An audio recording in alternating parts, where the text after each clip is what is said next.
कार्यक्रम के प्रायोजक हैं कमला पसंद, स्वाद में हमेशा 2 कदम आगे।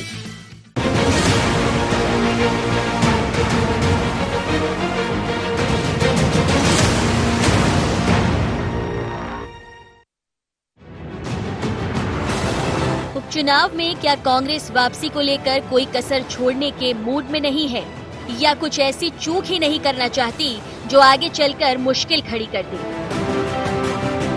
15 संभावित उम्मीदवारों के नाम सामने आने के बाद अब कांग्रेस ऐसे प्रत्याशियों की तलाश में है जिन पर दांव लगाकर जीत का रास्ता तय किया जा सके, जिसके लिए कांग्रेस प्रदेश के बाहर नेताओं को इनकी जिम्मेदारी सौंपने जा रही है, ताकि सवाल भी खड़े ना हो और अच्छा प्रत्याशी सामने भी आ जाए। हमारी जो स्टार प्रचारकों की सूची तैयार है और वो स्टार प्रचारक प्रदेश के नेता और राष्ट्रीय स्तर के नेता, तो वो दूसरे प्रदेशों के भी हो सकते हैं, वो चुनाव प्रचार में आते हैं। तो हमेशा से चूंकि आपकी लिस्ट बनती है स्टार प्रचारकों की, इस बार भी बनेगी। प्रदेश के बाहर के नेता पहले भी आए हैं, इस बार भी आएंगे। कांग्रेस के सामने मुश्किल ये है कि एक तो अपने 25 विधायक गवा चुकी है, दूसरा इन्हीं सीटों पर जिताऊ प्रत्याशी भी तलाशना है। इसीलिए कांग्रेस मध्य प्रदेश के नेताओं की बजाय बाहरी नेताओं पर भरोसा जता रही है। जाहिर है ये सब होगा तो बीजेपी को बोलने का मौका भी मिल जाएगा। भाई मैं भी तो यही कह रहा हूँ कि बाहर के ही आएंगे, उनके पास वहाँ नहीं बचे नेता। यही मैं कह रहा हूँ, यही आप पूछ रहे हो। कांग्रेस ग्वालियर चंबल अंचल में अस्ताचल की ओर है उनका सूरज।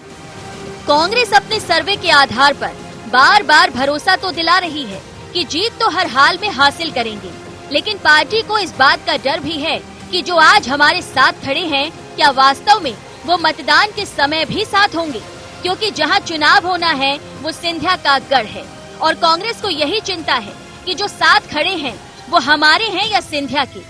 और यही वजह है कि कांग्रेस दूसरे प्रदेश के नेताओं पर भरोसा जता रही है। Bureau report, IND 24।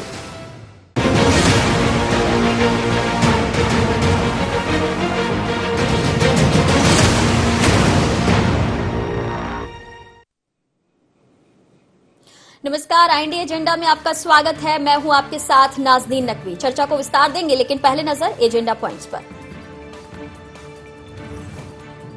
क्या उपचुनाव में कांग्रेस की वापसी आसान होगी?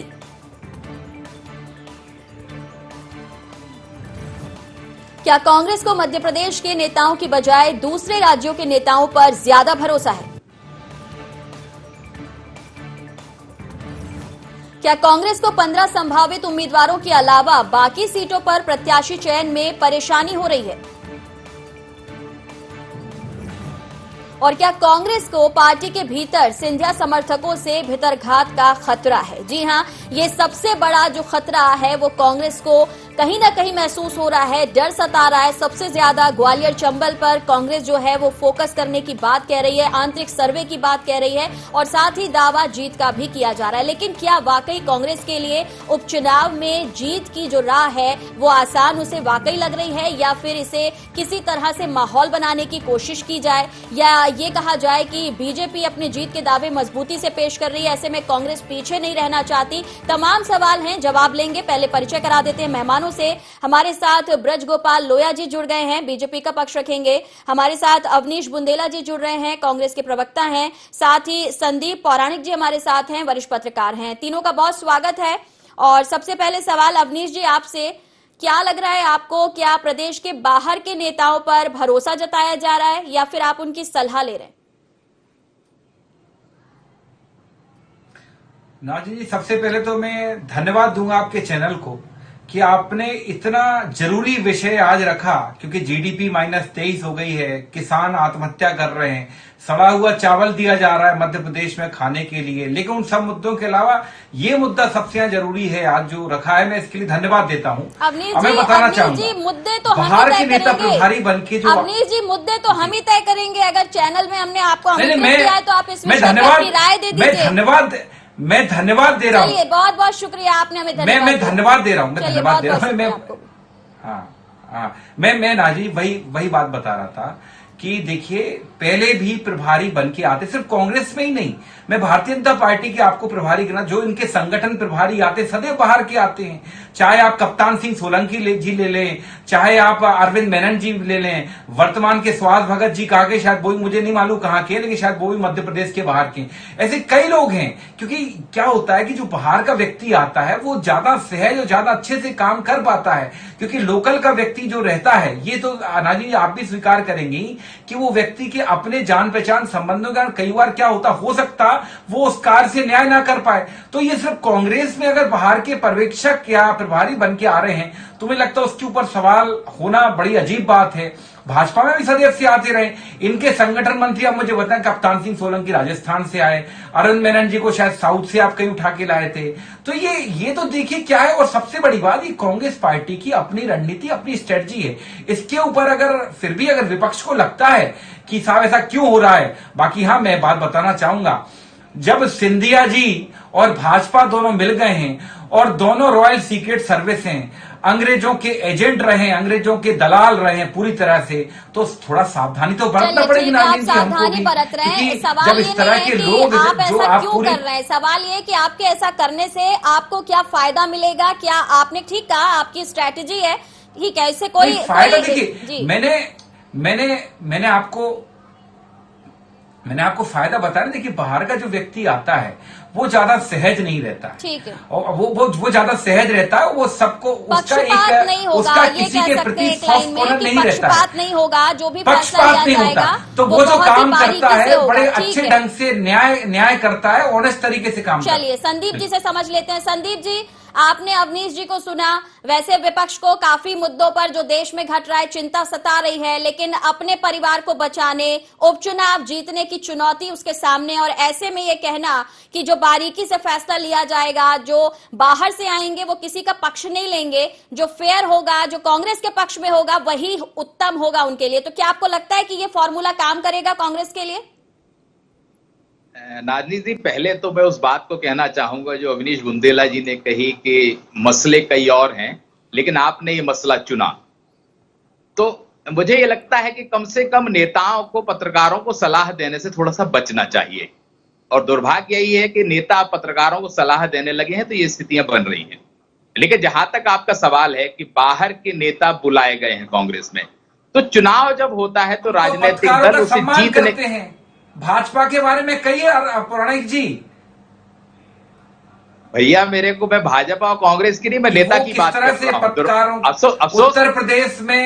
उत्तर प्रदेश में भी कितने पत्रकारों के मर्डर कर दिए गए हैं योगी सरकार में। हमने माना, उसको बोलने तो दीजिए संदीप जी को। हम सदैव चौथे स्तंभ का सम्मान करते हैं। चर्चा को भटकाइए मत, आप अपनी बात कह लीजिए। निर्णय सराखों पर। चलिए संदीप जी, आपका सम्मान करते हैं, आप अपनी बात रखिए, ठीक है। जी, मैं जहां तक चुनाव की बात है नाज़नीन जी, तो चुनाव जीतने के लिए लड़े जाते हैं। कोई भी राजनीतिक दल हो वो चुनाव जीतना चाहता है। कांग्रेस को कहीं ना कहीं ये लग रहा होगा कि जो स्थानीय नेतृत्व है या पार्टी का राज्य का संगठन है उसमें कुछ कमजोरियां हैं, या बहुत ज्यादा अपनापन, निकटता उतनी नजर नहीं आ रही है, और उसे कहीं ना कहीं आशंका होगी कि चुनाव नतीजों पे असर पड़ सकता है। इसलिए उसने अपने बाहर से जो लोग भेज रहे हैं, और भेजना भी चाहिए, राजनीति ये कहती है कि चुनाव जीतने के लिए लड़ा जाता है, वो इसके लिए भेज रहे हैं। तो एक रणनीति का हिस्सा तो होगा ही कांग्रेस का ये। हाँ, भाजपा को भी कोई रणनीति आगे बनानी पड़ेगी, ये भी तय है। ठीक है, तो यहाँ पर लोया साहब, कांग्रेस जो है वो तैयारी कर रही है, सर्वे करा रही है, 27 सीटों पर जीत का दावा कर रही है, और इतना ही नहीं, जो बाहर से आ रहे हैं उन पर भी भरोसा जताया जा रहा है ताकि किसी भी तरह का कोई पक्षपात ना हो। देखिए नाजनीन जी, मैं 2-3 बातें आपसे करूं। पहली बात तो यह है कि कांग्रेस किसे प्रभारी बनाती है ये उनका विषय है, परंतु चूंकि हम उस पर चर्चा कर रहे हैं, अब जब चर्चा कर रहे हैं तो कांग्रेस के पास बाहर से लोग लाने के अलावा विकल्प क्या बचा है? इनके पास मध्य प्रदेश में या ग्वालियर चंबल जो अंचल है, इस अंचल में क्या बचा है? अभी माननीय मुख्यमंत्री जी ने और माननीय सिंधिया जी का जब दौरा हुआ था तो 76,361 से। चलिए, तो बीजेपी को यह लगता है कि कांग्रेस के पास बाहर से नेता बुलाने के अलावा कुछ बचा नहीं है, क्योंकि उनके घर परिवार के जो लोग थे उन्होंने भरोसा नहीं किया, सरकार भी कांग्रेस की चली गई। ऐसे में अवनीश जी, आप उपचुनावों से बहुत उम्मीद लगा रहे हैं, कांग्रेस को बहुत उम्मीदें हैं, क्या लगता है आपको कौन से बिंदु आप रखेंगे और किस तरीके से आप रणनीति बनाएंगे? लेकिन रानी, सबसे पहले तो मैं आपको बता दूं, हम 27 में से 27 सीटें जीत रहे हैं, क्लीन स्वीप कर रहे हैं। ये अपने आप में इस देश का इतिहास में पहला उपचुनाव होने वाला है कि जिसमें विपक्षी दल पूरी सीटें जीतेगा। और जहां तक जो मुद्दे हमारे, सबसे बड़ी बात, हमारा पहला मुद्दा है कि कोरोना संक्रमण काल में जिस तरह से दो तरह का व्यवहार हो रहा है, सत्ता पक्ष के साथ, विपक्ष के साथ। मैं एक छोटा उदाहरण देता हूं। परसों ही हमारे नेता सज्जन सिंह वर्मा जी दतिया में गए थे, कुछ लोगों ने एक प्रदर्शन किया, तो उन सब पे एफआईआर दर्ज की गई। बकायदा ये कह रहे हैं हमारे पास कार्यकर्ता नहीं है। 2,500 लोगों पर भाजपा ने एफआईआर दर्ज की थी दतिया में, ठीक है। और वहीं इतना बड़ा आप सदस्यता अभियान चलाते हैं ग्वालियर में, 3 दिन तक इस प्रदेश का मुख्यमंत्री भी वहीं रहता है, किसी पर एफआईआर दर्ज नहीं होती है। सबसे बड़ी बात, आज प्रदेश में जवाब लेंगे, लेकिन पहले आपने कहा कि आप 27 में से 27 सीटें जीतने वाले हैं, इसका जवाब ले लेते हैं। लोया साहब, तैयारी बहुत मजबूत करनी होगी, विपक्ष के इरादे बहुत मजबूत दिख रहे हैं। देखिए, मैं आपसे फिर कह रहा हूं, जिनको प्रभारी नहीं मिल रहे उनको सीटें मिलेंगी, ये बड़ी दुर्भाग्यपूर्ण है। उनकी सोच है, उसको हम कुछ नहीं कह सकते। जब तक चुनाव नहीं हो रहा, दिल को समझाने गालिब ख्याल अच्छा है। परंतु बुंदेला जी ने कभी पिछली बार जो बात कही थी, वो बात मुझे बहुत अच्छी लगी। मैं भी बहुत वर्षों से इसका उत्तर ढूंढ रहा था, जो उत्तर आज उनसे मुझे मिला कि उन्होंने अभी कहा कि हम मध्य प्रदेश के बाहर के प्रभारी इसलिए बुला रहे हैं कि वो मध्य प्रदेश के कार्यकर्ताओं के साथ ज्यादा अच्छा न्याय कर पाएंगे। और इसलिए आज मुझे समझ में आया कि इन्होंने अपना राष्ट्रीय अध्यक्ष भारत के बाहर से क्यों बुलाया था, क्योंकि वो भारत के कार्यकर्ताओं के साथ ठीक से न्याय कर सकें। ये जिनकी परंपरा है बाहरी लोगों को स्वीकार करने की, उसमें हमें कोई आपत्ति नहीं है। परंतु मैं ये कह रहा हूं, बुंदेला जी, संभवतः आप शायद एकाध सीट, बुंदेला जी, आप हर चीज की आपत्ति करिए, परंतु जब आपका समय आए तब। ठीक है लोया जी, आप अपनी बात पूरी करिए, मुझे अपनी बात कहने दीजिए, मैं आपके बीच में नहीं बोलूंगा। हाँ, तो मैं आपसे वही कह रहा था कि जब वहां माननीय मुख्यमंत्री जी और सिंधिया जी का दौरा हुआ, वहां कांग्रेस नाम की कोई चीज नहीं बची। और ये कह रहे हैं ना 2500 लोगों पर हमने एफआईआर दर्ज करी है, हमने 2500 पर नहीं करी। 2500 तो आपके पास पूरे ग्वालियर चंबल संभाग में कार्यकर्ता ही नहीं बचे। अब प्रश्न इस बात का है कि ये जो आप करना चाहते हैं और ये जो आप हमारे ऊपर उंगली उठाना चाहते हैं कि हमारे यहाँ कोई कार्यकर्ता क्षणिक नहीं आता। हमारे पास जो भी कार्यकर्ता आता है वो स्थायी रूप से आता है। अरविंद मेनन जी इस प्रदेश की सेवा करने आए थे, पूरा काल 2 कार्यकाल उन्होंने किए इस प्रदेश में। माननीय कप्तान सिंह जी आए थे। हमारे यहाँ जो जिम्मेवारी जिसके पास है वो जिम्मेवारी उठाता है। हम केवल जब मजमा लगता है ना, तब मदारी और जमूरे इकट्ठे नहीं करते हैं, हम मजमा लगाने का काम नहीं करते हैं। और इस प्रदेश की जनता इन 27 चुनाव में आपको आईना भी दिखाएगी और इस बात का जवाब भी देगी। जनता को ही तय करना है। अभी आप तीनों हमारे साथ बने रहे, सवालों का दौर भी आगे जारी रहेगा और ये देखने वाली और समझने वाली बात होगी कि कांग्रेस जिस रणनीति के तहत आगे बढ़ रही है, क्या उससे उसे आने वाले उपचुनावों में कोई फायदा पहुंचने वाला है। ब्रेक के लिए रुक रहे हैं।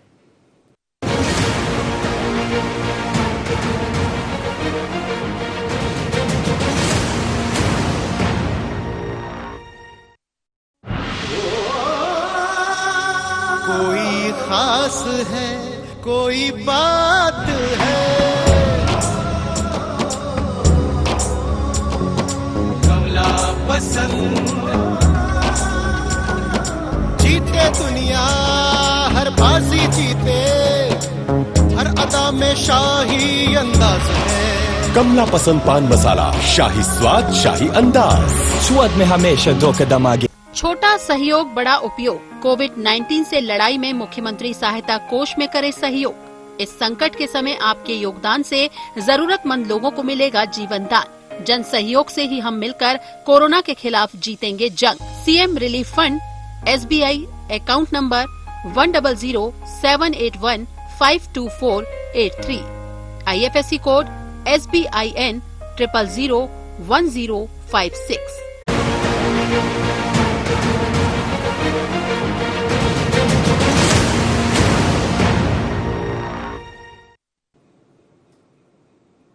ब्रेक के बाद एक बार फिर से स्वागत है। तीनों मेहमान हमारे साथ बने हुए हैं। रुक करेंगे वरिष्ठ पत्रकार संदीप जी का।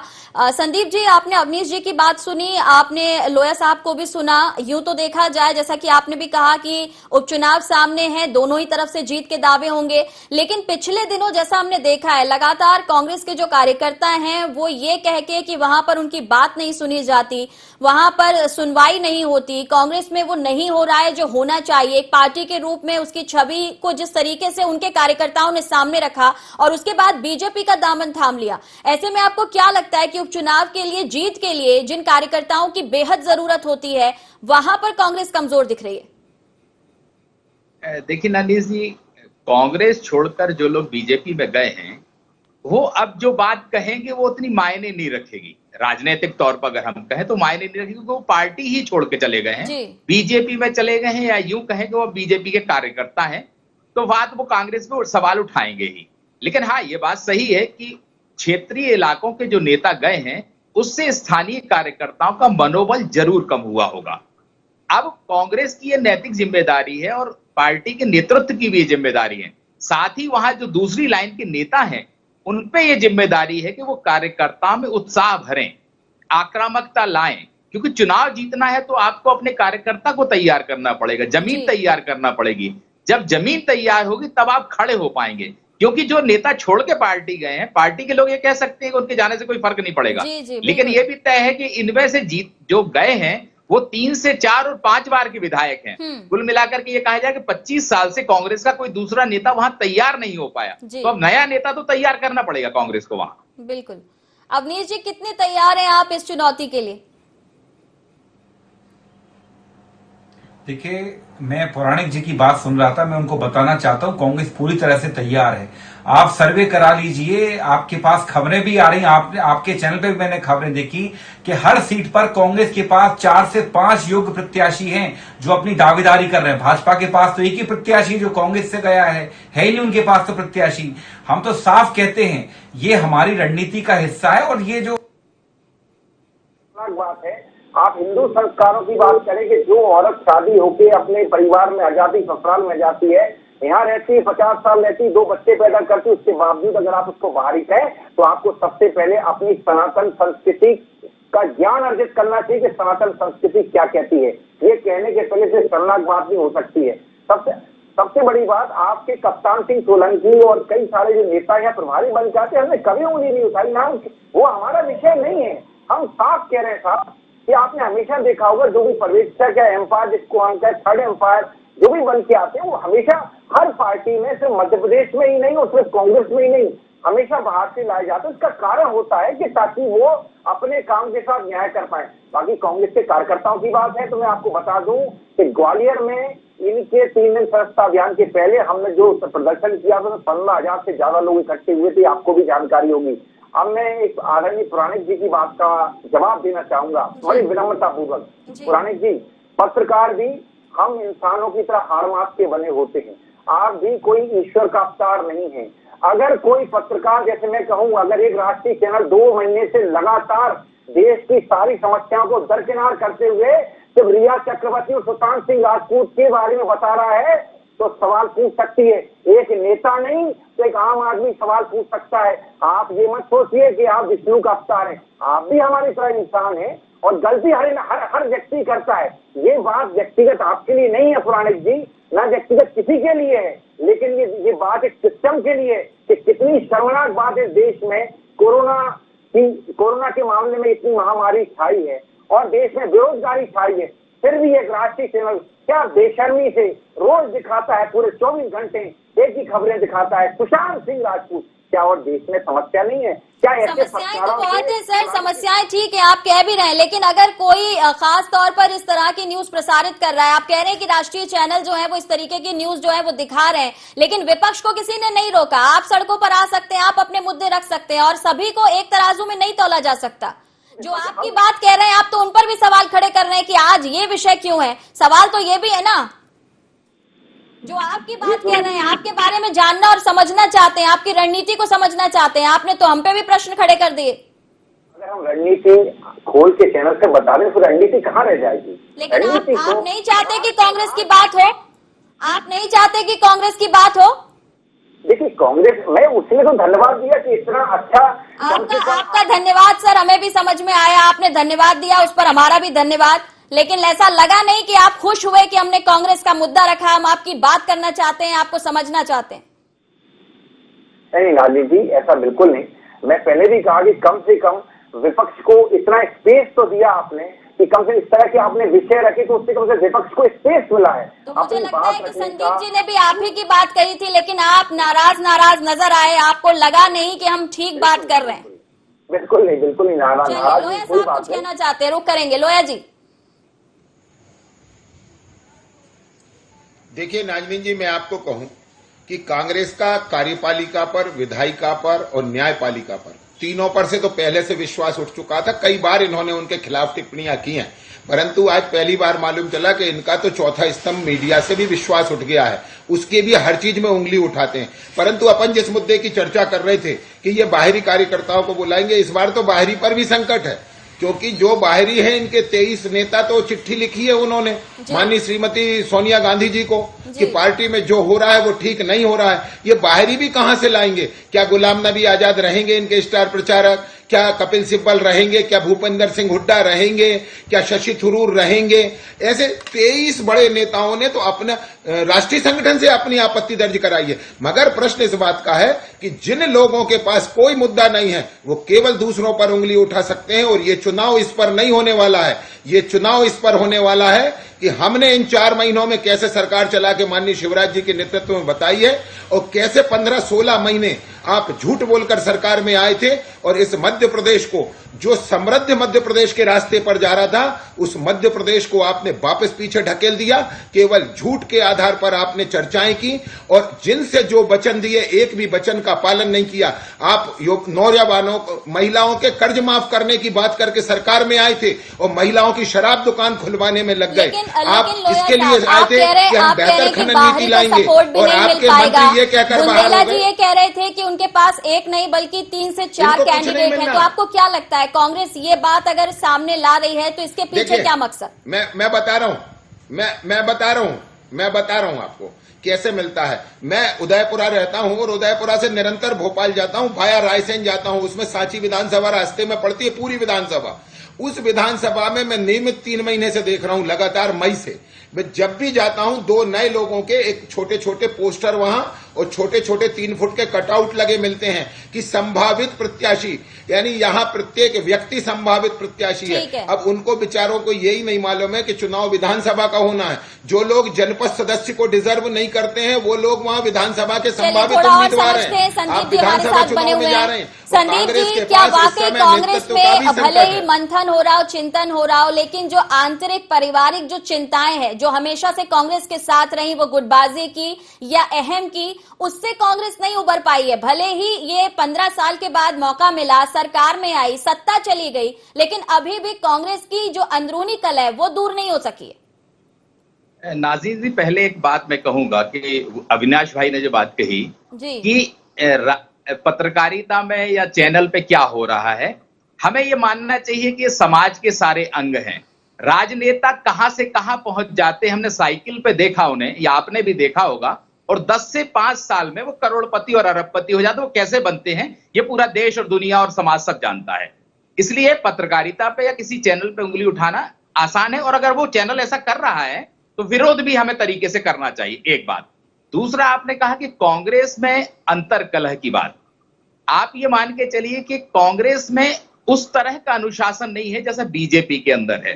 बीजेपी के नेताओं ने बात कही तो उनको पार्टी दफ्तर बुला लिया गया और उन्हें समझाइश दे दी गई। उसके बाद उनका बयान दोबारा सुनने को और देखने को हमें नहीं मिला।